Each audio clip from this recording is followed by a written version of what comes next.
বিরতির পর স্বাগত। আবারও বিধানসভার দিকে নজর রাখছে, কারণ দ্বিতীয় দিনের এই অধিবেশন কিন্তু এবার জমে উঠেছে তর্ক বিতর্কে। কারণ অভিযোগের পাল্টা অভিযোগ দেখা যাচ্ছে।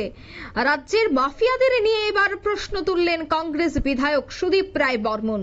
এবার বিধানসভা অধিবেশনে অশোভন আচরণ করার অভিযোগও উঠল সুদীপ রায় বর্মনের বিরুদ্ধে।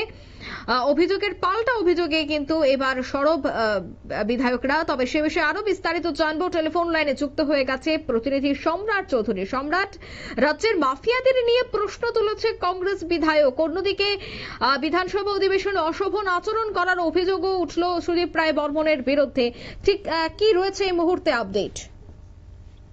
দেখো, রেফারেন্স পিরিয়ডে একটি বিষয় তোলা হয়, বিধায়ক সুদীপ রায় বর্মনের তরফে তোলা হয়েছিল যে সম্প্রতি কামানজুমনি এলাকায় একটি দোকান ঘর দখল করে নিয়েছে স্থানীয় যে একটি ক্লাব দখল করে নিয়েছে বলে একটি অভিযোগ তুলেছিলেন এক ব্যবসায়ী। তার দোকানে তালা দিয়ে দেওয়া হয়েছিল এবং পরবর্তী সময় সেই তালা ভাঙা হয়েছে এবং দোকান দখল নিয়েছেন। সেই বিষয়ে জবাব দিলেন মুখ্যমন্ত্রী পুলিশের তরফে যে রিপোর্ট এসেছে সেই রিপোর্ট তুলে ধরে সভায় জবাব দেন এবং সেখানে স্পষ্টত জানিয়ে দেওয়া হয় যে দুই পক্ষের মধ্যে মিটমাট হয়ে যাওয়ার পর কোনো পক্ষই এই বিষয়ে আর কোনো আইনি বিবাদ বা আইনি প্রক্রিয়া যেতে রাজি না, তাতে দুই পক্ষের মধ্যেই মীমাংসা হয়ে গেছে। এবং তারপরে কিন্তু যে আবার যে বক্তব্য রাখেন বিধায়ক সুদীপ রায় বর্মন, তাতেই কিন্তু উত্তপ্ত হয়ে ওঠে বিধানসভা।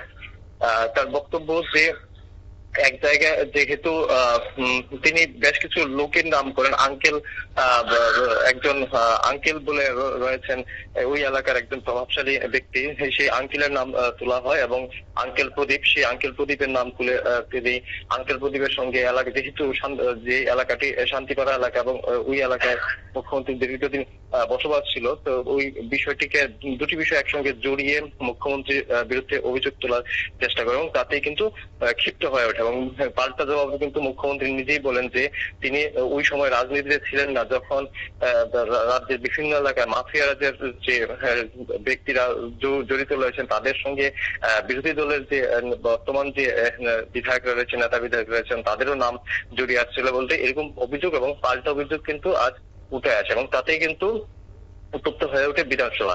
এই বাদানুবাদের মধ্যে এক সময় যে বিধায়ক সুদীপ রায় বর্মন রয়েছেন, তিনি তার ডান হাতের বুড়ো আঙ্গুল তুলে, যাতে আমরা যেভাবে আমরা কাঁচকলা ইঙ্গিত করি সেরকম একটা ইঙ্গিত করেন এবং তাতে কিন্তু ক্ষুব্ধ হয়ে ওঠে শাসক দলের যে বিধায়ক ট্রেজারি বেঞ্চের বিভিন্ন বিধায়করা তার এই অঙ্গভঙ্গিতে আপত্তি তুলেন।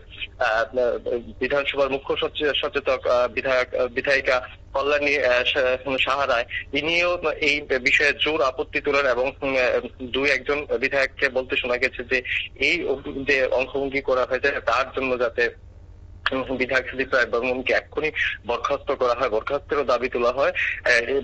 বেশ মিনিট 2-3 এই বাদানুবাদের মধ্যে শেষ পর্যন্ত অধ্যক্ষ যিনি রয়েছেন উনি সেন নিজেই হস্তক্ষেপ করেন এবং উভয় পক্ষকে শেষ পর্যন্ত বসিয়ে দেন, শান্ত করেন।